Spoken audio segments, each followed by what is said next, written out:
I'm ready. Jak wyglądała moja droga do marzeń? Początkowo tak jak u wszystkich. Pasjonowały mnie samochody, motocykle. Victory is mine. Od dziecka wiedziałem, że chcę jeździć, ścigać się.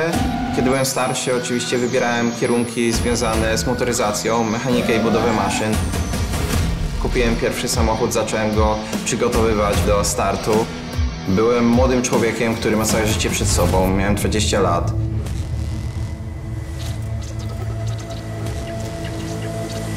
Wypadek wstrząsnął całym moim światem. No, wiedziałem, że straciłem ręce i że już nigdy nie wsiądę za kierownicę. I pamiętam, że widziałem taką pustkę.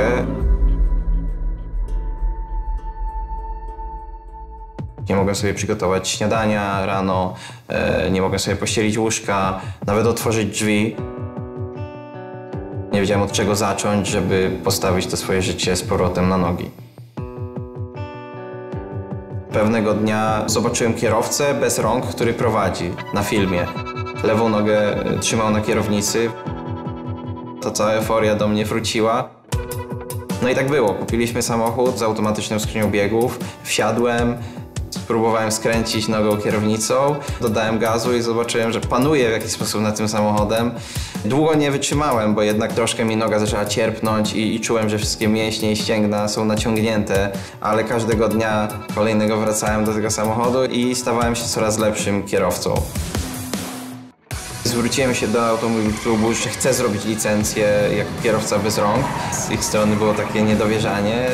No i spotkaliśmy się na torze w Słomczynie. Pokazałem, jak jeżdżę, jak panuję nad samochodem. No i to był niesamowity moment, aczkolwiek okazało się, że jest kolejne wyzwanie do pokonania. Musiałem jakby sam odpiąć się z pasów i opuścić szybko samochód. Opracowałem taki system. Na egzaminie wysiadłem w troszkę ponad 4 sekundy, więc no, nawet byłem szybszy niż niektórzy sprawni kierowcy, którzy ze mną zdawali egzamin. Ta droga do motosportu stanęła przede mną otworem. They crown me king when I'm around. Bad damn. Budowałem samochód. Zaprzyjaźniony team zaoferował pomoc przy budowie auta. Stanąłem na starcie Mistrzostw Europy Rallycross. Pierwszy start na Węgrzech, na torze Maria Pocz, więc zaczęliśmy z wysokiej półki.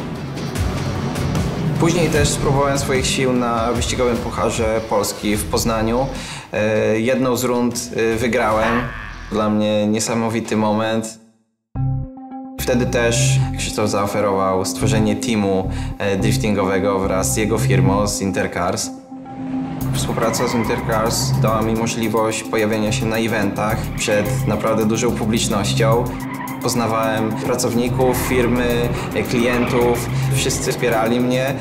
Poczułem się jak w prawdziwej rodzinie. Wiedziałem, że wspólnie będziemy mogli się rozwijać i że będę mógł na nich liczyć. You can never stop me. Nah. You can never copy.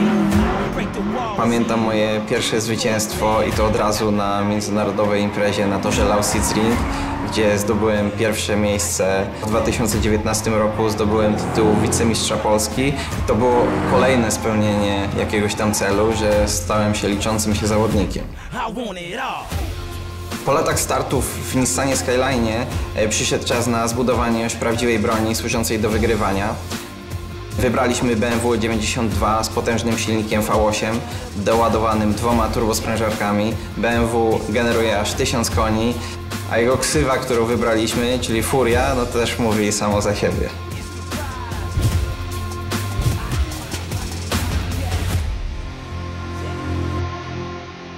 Pierwszy raz spotkałem Bartka na Śniardwach. Organizowaliśmy taki event, Śniardwy były zamarznięte.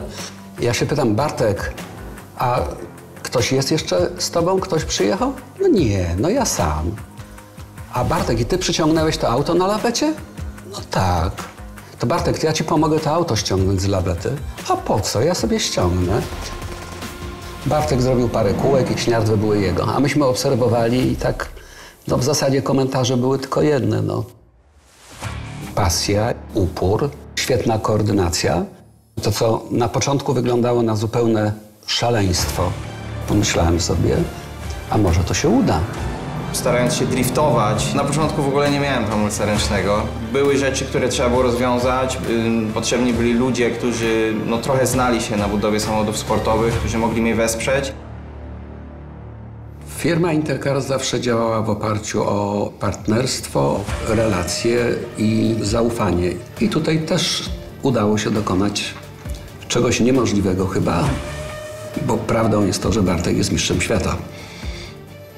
Rzeczywiście moja rozpoznawalność w świecie teraz się zmieniła poprzez takie programy jak Grand Tour, jak nagrania z Nico Hülkenbergiem, jak Gymkhana Grid, ale z kolei wiem, że też jest element misji taki, że jednak ludzie też podejmują jakieś działania w oparciu o to, co widzą, co ja robię. Też chcą zmienić swoje życie, chcą się przełamać. Wiara w to, że to jest możliwe, napędzała ten projekt. Ja się bardzo cieszę, że ja jestem po prostu malutkim kółeczkiem zębatym w tym teamie, w którym jest tak wiele osób i tak wiele pasji. Moja droga do marzeń to upór i determinacja, ale dzisiaj wiem, że nie byłbym tutaj, gdzie jestem, gdyby nie moi partnerzy, którzy wspierali mnie, kiedy potrzebowałem pomocy. Niepełnosprawność znika, kiedy zamykam drzwi i uruchamiam silnik. Victory is mine.